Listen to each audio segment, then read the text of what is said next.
మాట్లాడేదంట మాట్లాడు ఇక్కడ ఉండేవాళ్ళు మాట్లాడేది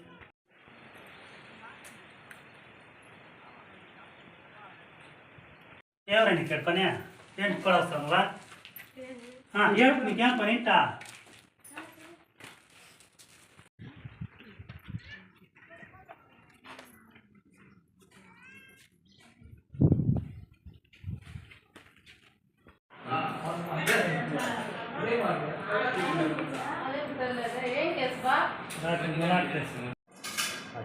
ఎనిమిది గంటలకి ఇంటికి వస్తారు బెంగళూరు నుండి నేను మాట్లాడుతూ ఉంటే వాళ్ళు ఇంట్లో కూర్చోనండి అన్నం తినే వస్తే నన్ను ఎత్తుకేసి నేను రాయితీ వేసిరి ప్రకాష్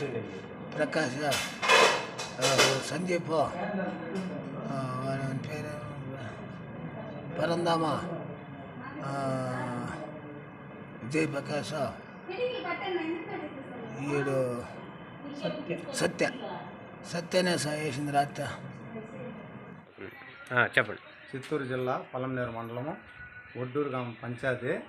కానీ 20 ఏళ్ళ నుంచి గలాట్లు ఉన్నా కూడా పూజలు అనేది బేగాలు వేసుకొని అందరూ పూజలు అనేది నిలిపేసింటే అందరూ చేరి రిజిస్ట్రేషన్ చేసుకొని వచ్చి ఒక పెద్ద మనిషిగా నన్ను పెట్టి ఇంక నుంచి ఊర్లో ఏమి గలాట్లు పడకూడదు, పడితే కూడా మేము ఉంటాము అనేసి బేగాలు తీపిచ్చి వాళ్ళు సంతకాలు పెట్టించి ఇచ్చినారు.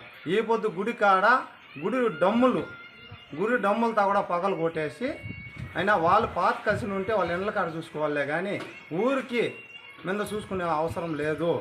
ఇప్పుడు నాకు రాసుకొచ్చి ఇచ్చిన దానివల్ల నేను ఆపద నుంచి నేను ఎవరు చెప్పినాను పూజలు జరిపించేదానికి రెడీగా ఉన్నాను, పూజలు జరిపిస్తా ఉన్నాను నా చేతి నుంచి ఖర్చు పెట్టి. అయినా ఇప్పుడు ఏమరా అంటే గుడికాడ మళ్ళీ వచ్చిందనా మేము ఆడడం బయట ఉండేది, గుళ్ళు కాడ వచ్చిందనా గుళ్ళువి అవి ఇవి పగలు కొట్టుకుంటున్నారు.